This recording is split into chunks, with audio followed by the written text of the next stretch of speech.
Assalamualaikum warahmatullahi wabarakatuh.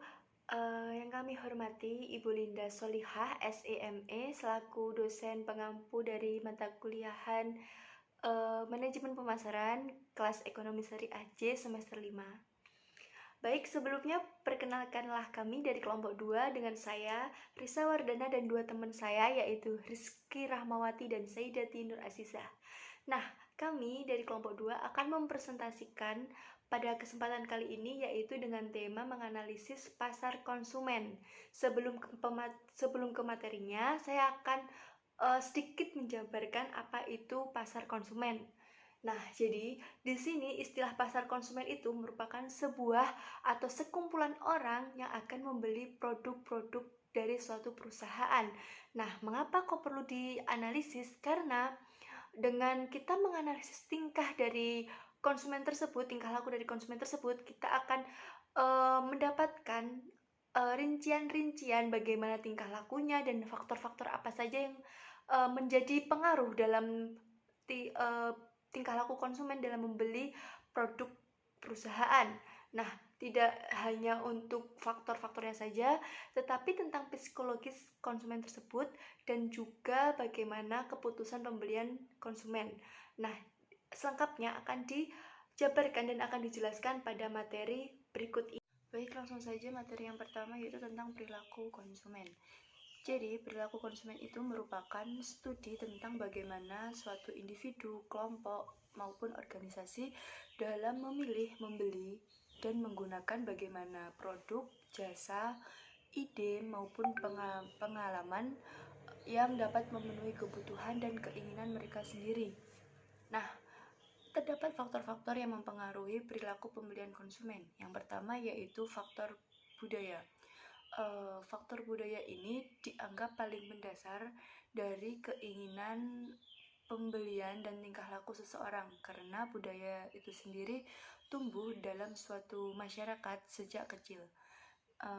Dalam budaya itu terdiri dari kumpulan nilai-nilai dasar, persepsi, keinginan, dan tingkah laku yang diajari oleh seseorang yang didapat dari keluarga maupun lembaga-lembaga penting lainnya. Nah, dari sini pemasar tuh selalu mencoba menemukan pergeseran budaya agar dapat mengetahui sejauh mana produk baru yang pasar inginkan.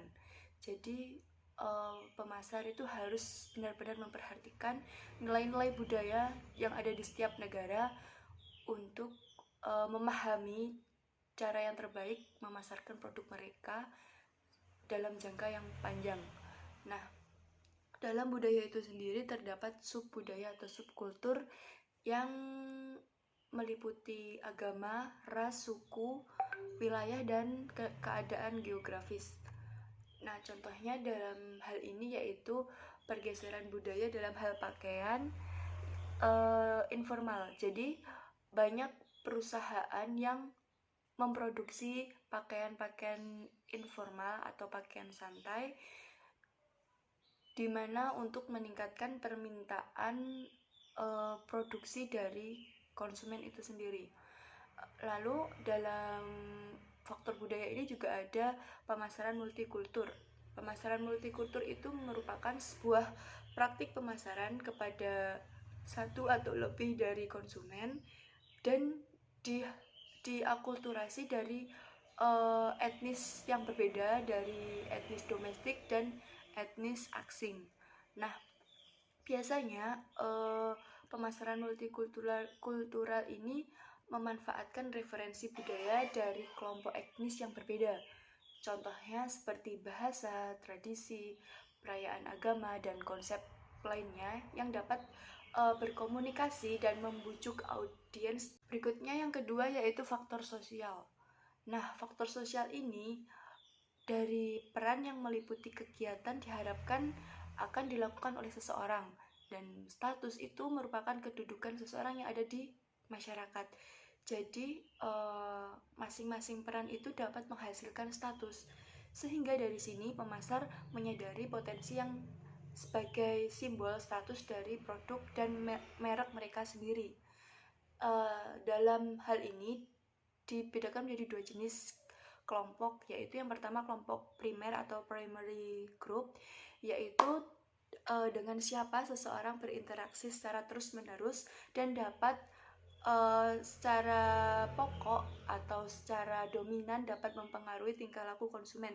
Contohnya yaitu seperti keluarga, teman, tetangga, maupun sahabat terdekat. Sedangkan yang kelompok kedua yaitu kelompok sekunder atau secondary group. Nah, contohnya yaitu seperti organisasi kemasyarakatan, agama, profesional, dan kelompok-kelompok lainnya. Nah, dari sini kelompok keluarga itu sangat mempengaruhi dalam tingkah laku pembeli konsumen, karena tidak dapat dipungkiri bahwa keluarga merupakan sebuah organisasi yang paling terdekat dalam hidup seseorang. Contohnya yaitu seorang ibu bekerja di sebuah perusahaan sebagai manajer, maka ibu tersebut akan membeli pakaian yang formal dan resmi secara otomatis. Lalu berikutnya yaitu tentang faktor pribadi. Nah, faktor pribadi ini meliputi yang pertama yaitu usia dan tahap siklus hidup. Jadi, konsumsi itu dibentuk oleh siklus hidup keluarga dan jumlah usia serta jenis kelamin seseorang dalam waktu tertentu. Contohnya seperti selera makan, terus kebutuhan dan keinginan, contohnya seperti perlengkapan rumah tangga dan lain sebagainya yang berhubungan dengan usia dan juga siklus hidup keluarga masing-masing. Yang berikutnya yaitu pekerjaan dan keadaan ekonomi. Nah, pekerjaan ini mempengaruhi pola konsumsi masyarakat dalam pemilihan produk. Dan juga keadaan ekonomi itu juga sangat mempengaruhi seseorang dalam bertindak atau membeli sebuah produk. Kan maksud saya contohnya yaitu sebagai penghasilan seseorang. Nah, penghasilan seseorang itu dapat mempengaruhi pola konsumsi seseorang juga. Dan berikutnya yaitu tentang kepribadian dan konsep diri atau personality. Nah, yang dimaksud dalam kepribadian itu adalah cara atau pembawaan secara psikologis manusia yang khas dan menghasilkan tanggapan yang relatif konsumen terhadap rangsangan lingkungannya. Nah, dalam karakteristik kepribadian ini dapat mempengaruhi perilaku pembelian seseorang. Dan berikutnya yaitu gaya hidup dan nilai. Gaya hidup atau lifestyle ini adalah sebuah pola hidup seseorang di dunia yang tercermin dalam kegiatan, minat, dan pendapatan. Contohnya yaitu sebuah perusahaan komputer dengan target konsumen yang cenderung gamers, maka komputer tersebut mengakomodasi dan memberikan produk yang unggul dalam bidang dalam ranah games untuk para peminat yang terbanyak di pasar. Lalu berikutnya saya akan menjelaskan tentang proses psikologis kunci. Jadi titik awal itu memahami perilaku konsumen yaitu dengan model respon rangsangan yang dapat diperlihatkan pada rangsangan pemasaran. Nah, tugas pemasar di sini yaitu memahami apa yang terjadi dalam kesadaran konsumen antara kedatangan rangsangan pemasaran dari luar dan keputusan pembelian akhir.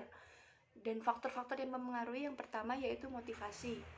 Jadi beberapa motivasi itu dibedakan menjadi dua, yaitu pertama kebutuhan biologis atau seperti tekanan rasa lapar, haus, dan ketidaknyamanan. Lalu yang kedua yaitu tentang kebutuhan yang bersifat psikogenis. Nah, dengan ini contohnya yaitu bagaimana kebutuhan yang muncul dari tekanan psikologis itu sendiri. Contohnya yaitu pengakuan, penghargaan, dan rasa hormat dalam sesuatu golongan atau kelompok. Nah, yang ada teori yang menyatakan yang pertama yaitu teori Freud. Nah, teori Freud ini mengasumsikan bahwa kekuatan psikologis yang membentuk perilaku manusia sebagian besar tidak didasari dan seseorang tidak mampu memahami sepenuhnya motivasi dirinya. Contohnya yaitu ketika seseorang mengamati merek-merek, ia itu cenderung tidak hanya pada kemampuan yang terlihat pada mereknya saja, tapi juga pada yang samar-samar, contohnya seperti wujud, ukuran, warna, berat benda itu sendiri, dan sehingga dapat memicu arah pemikiran dan emosi tertentu pada perilaku konsumen itu sendiri. Lalu yang kedua yaitu teori motivasi Maslow. Nah, teori motivasi Maslow ini merupakan hierarki kebutuhan. Hierarki kebutuhan ini diatur yang pertama yaitu psikologis, yang meliputi tentang kebutuhan makan, minum, kebutuhan dalam pakaian dan kenyamanan. Lalu yang kedua yaitu rasa aman. Rasa aman itu bagaimana seseorang untuk mendapatkan keamanan, keteraturan, dan kestabilan hidup. Lalu naik satu tingkat lagi sosial. Nah, sosial itu bagaimana seseorang tuh mendapatkan afeksi dan relasi dari keluarga maupun masyarakat. Dan naik satu lagi adalah penghargaan atau apresiasi. Jadi penghargaan itu merupakan sebuah pencapaian dan status seseorang, seperti tanggung jawab seseorang dalam masyarakat dan reputasinya.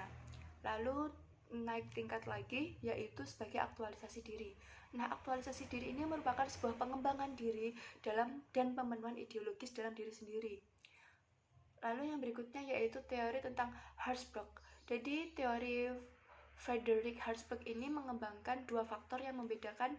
Yang pertama yaitu dissatisfier atau faktor-faktor yang menyebabkan ketidakpuasan, dan yang kedua adalah satisfier, yaitu faktor-faktor yang menyebabkan kepuasan.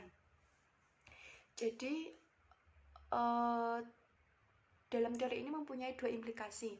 Yang pertama yaitu para penjual itu harus berusaha sebaik-baiknya untuk menghindari dissatisfier dan juga mengidentifikasi satisfier atau motivator utama dalam pasar konsumen.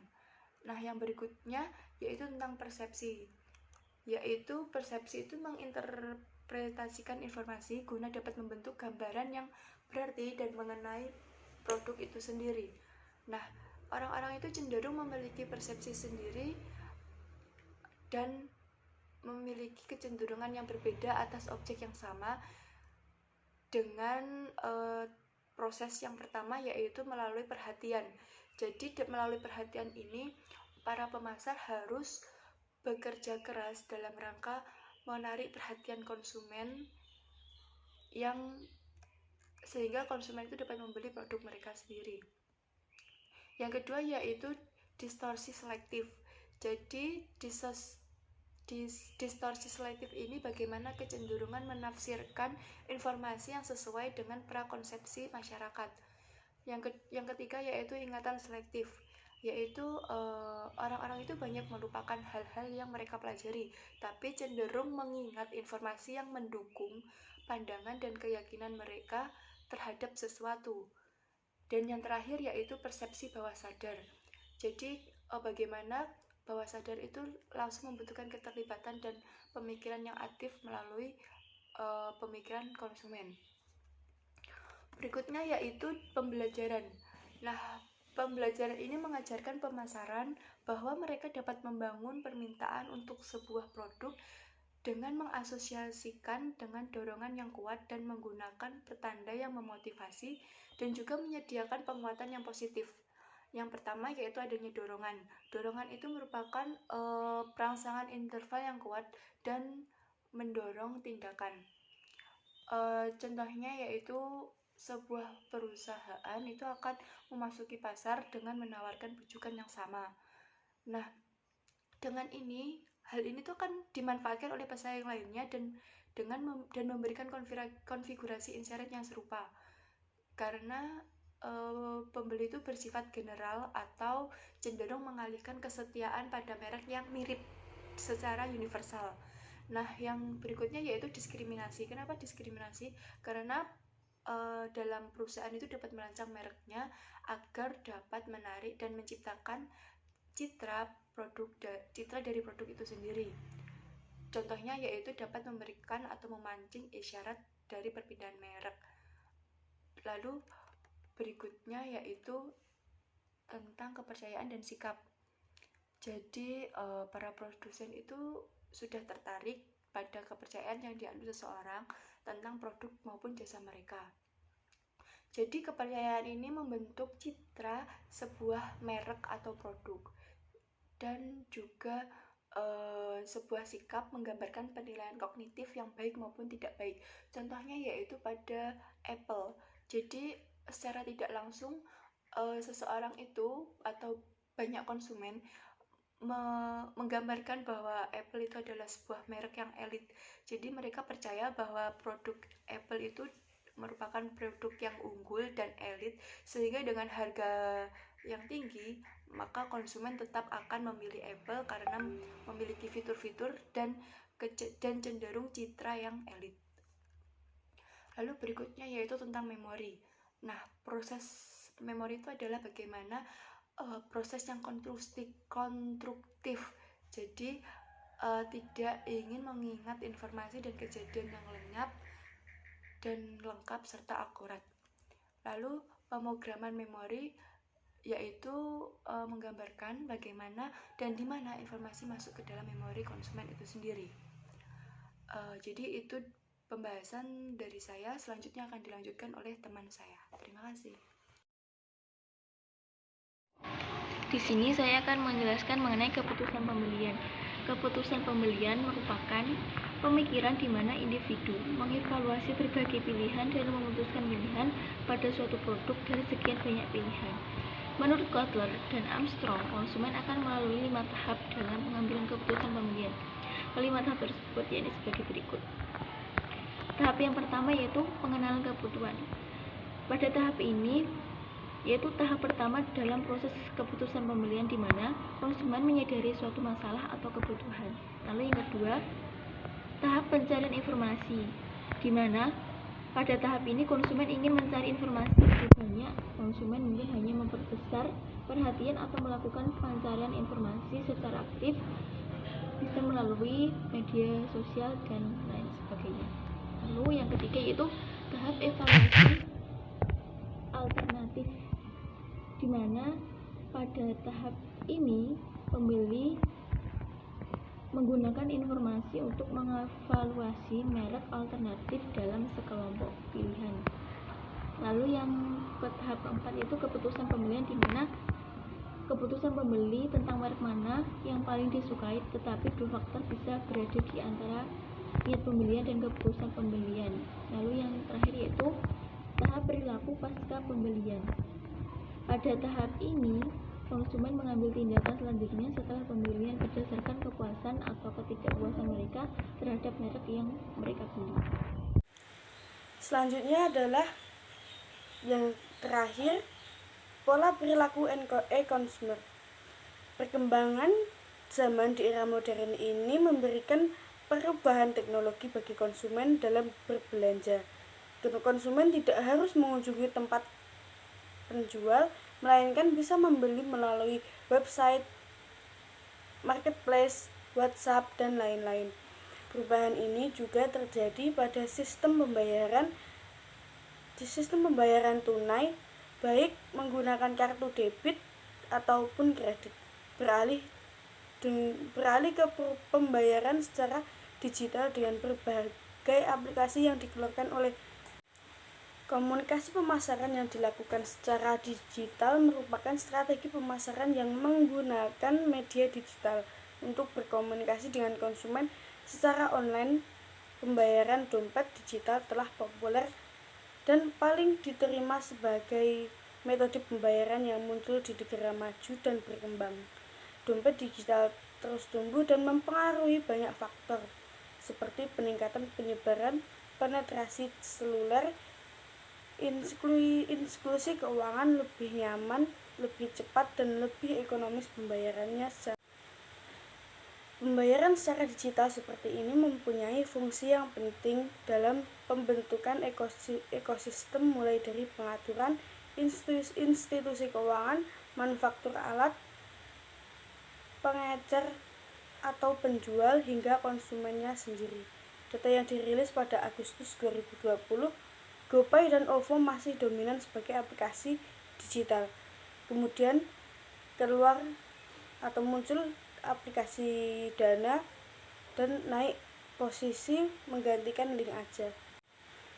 Pengguna aktif dompet digital sebagai pengguna aktif masih didominasi oleh GoPay.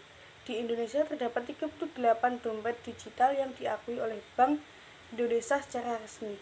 Transaksi dompet digital di Indonesia mencapai 1,5 miliar US$ pada tahun 2018 dan akan terus meningkat menjadi 25 miliar US$ pada tahun 2023. Sementara GoPay merupakan aplikasi berupa uang elektronik yang dapat dijadikan sebagai transaksi keuangan melalui aplikasi Gojek dan dapat digunakan oleh customer maupun driver itu sendiri. Cashless society merupakan transaksi keuangan dengan cara pembayaran elektronik dalam kegiatan perekonomian sebagai pengganti pembayaran uang tunai. Cashless society memiliki tujuan sama dalam bertransaksi keuangan menggunakan debit, kredit, atau metode-metode elektronik yang dapat diakses melalui gadget sehingga memudahkan konsumen. Perkembangan teknologi yang terus maju untuk memudahkan kehidupan masyarakat juga untuk kita rasakan dalam hal bertransaksi. Menurut Sumanjit, sistem pembayaran elektronik bagian dari kegiatan pembayaran antara pemilik usaha, bank ataupun layanan publik. Cara pembayaran ini menggunakan jaringan teknologi komunikasi modern yang difasilitasi internet. Pergeseran besar perilaku konsumen yang terbagi menjadi beberapa. Yang pertama, Go virtual selama pandemi ini telah mempercepat proses perpindahan konsumen dalam melakukan aktivitas dari offline ke online. Belajar, bekerja, dan berbelanja dilakukan secara online. Aktivitas yang dijalani selama pandemi dilakukan secara online menggunakan gadget, laptop, tablet, dan perangkat lainnya. Kemudian ada Go Digiware, yaitu membuat konsumen lebih banyak berada dalam rumah. Konsumen semakin banyak menggunakan media sosial. Ketika masyarakat tidak bisa menonton bioskop dan konser musik, maka masyarakat semakin banyak menghabiskan waktu menikmati layanan streaming. Kemudian ada Go Contactless dilakukan selama pandemi, menuntut masyarakat untuk melakukan jaga jarak dan seminimal mungkin tidak melakukan kontak fisik. Ketika aktivitas sehari-hari tetap berjalan, media digital menjadi salah satu solusinya. Scan QR code untuk melakukan transaksi dan pembayaran tanpa adanya kontak fisik. Media digital memungkinkan konsumen sedikit mungkin melakukan kontak fisik dengan penyedia produk dan layanan. Kemudian ada Go Omni, yaitu diasumsikan dengan adanya perubahan media digital, maka konsumen akan meninggalkan bentuk secara fisik. Namun kenyataannya tidak seperti ini. Perubahan secara ekstrim memberikan kesempatan manusia untuk terus beradaptasi dengan perubahan teknologi yang semakin canggih. Sekian presentasi dari kami. Apabila ada kurang lebihnya mohon maaf. Wassalamualaikum warahmatullahi wabarakatuh.